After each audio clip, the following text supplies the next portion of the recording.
Assalamualaikum warahmatullahi wabarakatuh. Kita lanjutkan materi statistika elementer pada bab ruang lingkup statistika, yaitu tentang definisi populasi dan sampel. Dalam statistika inferensi, terdapat suatu data induk yang berisi semua data yang menjadi perhatian kita.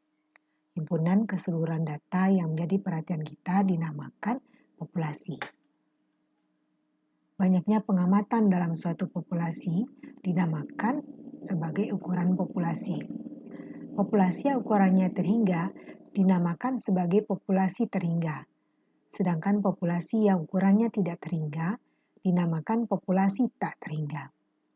Sebagai contoh, jika kita ingin mengukur lama hidup dari lampu hemat energi merek A, maka populasi yang kita hadapi adalah populasi yang tidak terhingga, karena anggotanya adalah lama hidup dari lampu-lampu yang sudah, sedang, dan akan diproduksi. Sembarang nilai yang menjadi ciri dari suatu populasi dinamakan parameter. Dalam statistika inferensi, nilai parameter inilah yang ingin diketahui nilainya.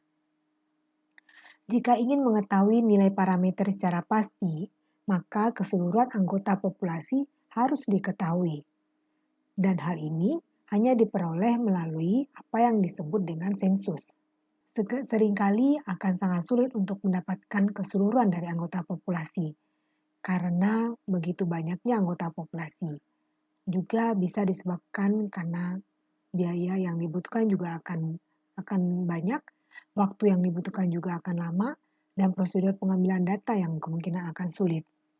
Karena itu, populasi yang merupakan populasi yang tak hingga, apalagi populasi yang dan juga populasi yang hingga akan sulit untuk diestimasi semua anggotanya. Oleh karena itu, parameter pun tidak dapat diketahui dengan pasti.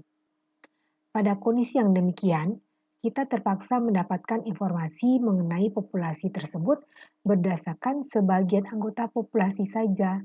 Himpunan bagian dari populasi itulah yang disebut dengan sampel atau contoh.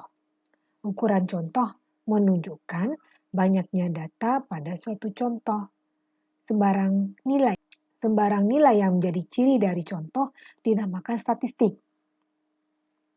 Nilai statistik inilah yang akan digunakan untuk mengambil kesimpulan mengenai parameter populasi. Nah, agar pengambilan kesimpulan mengenai populasi yang dilakukan berdasarkan data sampel tersebut sah, maka kita harus mendapatkan sampel yang betul-betul dapat mewakili populasi. Artinya, sampel tersebut harus benar-benar dapat menggambarkan atau mewakili pengamatan yang ada dalam populasi tersebut. Sebagai contoh, bila kita ingin memprediksi persentase perolehan suara dari 5 partai besar peserta pemilu, maka kita haruslah mengambil sampel yang dapat menggambarkan pilihan dari seluruh pemilih.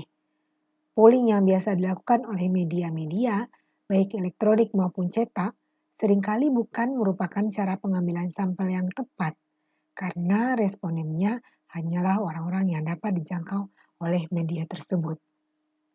Adapun teknik pengambilan sampel yang benar itu akan dipelajari pada bab berikutnya. Ini terdapat beberapa pernyataan. Silahkan Anda nyatakan atau definisikan populasinya apa, kemudian contohnya apa. Kemudian apabila memungkinkan, coba Anda perkirakan juga parameternya apa dan statistiknya apa. Untuk jawabannya, nanti akan kita lanjutkan pada media pembelajaran. Berikut beberapa pernyataan atau kegunaan-kegunaan dari statistika. Silakan Anda pelajari saja dan Anda baca terlebih dahulu. Selanjutnya, kita membahas tentang notasi penjumlahan. Notasi penjumlahan atau sigma adalah simbol untuk menjumlahkan sejumlah bilangan terurut yang mengikuti suatu pola dan aturan tertentu. Ini dapat dilihat pada slide bentuk umum dari notasi sigma. Lambangnya adalah seperti ini.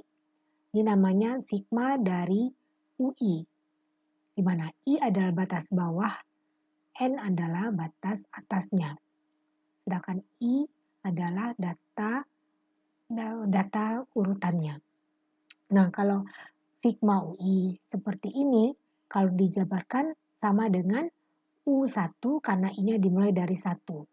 Kemudian I berikutnya adalah 2, berarti ditambahkan. Karena sigma itu artinya adalah penjumlahan, berarti ditambahkan dengan U2 tambah U3 sampai N, karena batas atasnya adalah N.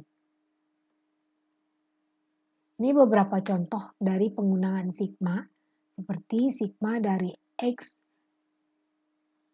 K pangkat 3, di mana K-nya mulai dari 2 sampai 4. Kalau dijabarkan ini sama dengan X K sama dengan 2 pangkat 3, ditambah X3 pangkat 3, ditambah X4 pangkat 3.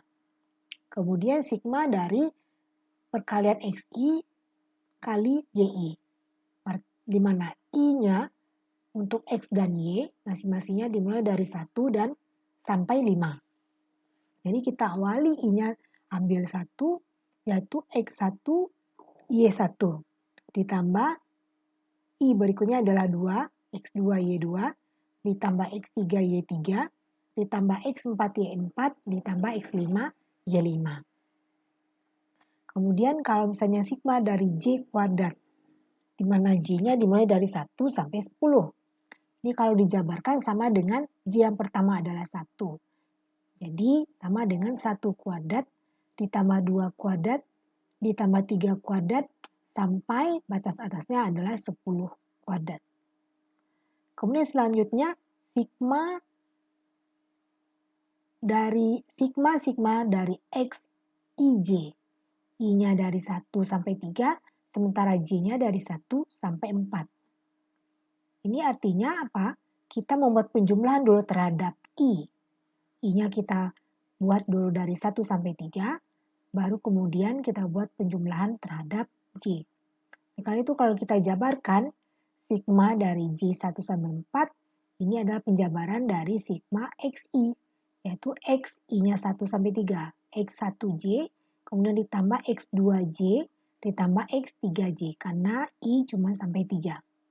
Kemudian kita jabarkan lagi yang sigma J dari 1 sampai 4, sehingga hasilnya sama dengan X1, J-nya kita ambil dulu, J-nya diambil dulu 1 semuanya. Berarti X11 tambah X21 tambah X31. Kemudian ditambah kita substitusi untuk J-nya 2. X12 tambah X22 tambah X32. Kemudian kita substitusi untuk J-nya sama dengan 3. X13 tambah X23 tambah X33. Dan yang terakhir, X untuk J sama dengan 4, sehingga menghasilkan X14 tambah X24 tambah X34. Itu beberapa contoh untuk penerapan dari notasi penjumlahan. Nah, ini ada latihan. Silakan Anda buat jawabannya dan kirimkan jawabannya pada media pembelajaran yang nanti diinstruksikan. Demikian saja. Assalamualaikum warahmatullahi wabarakatuh.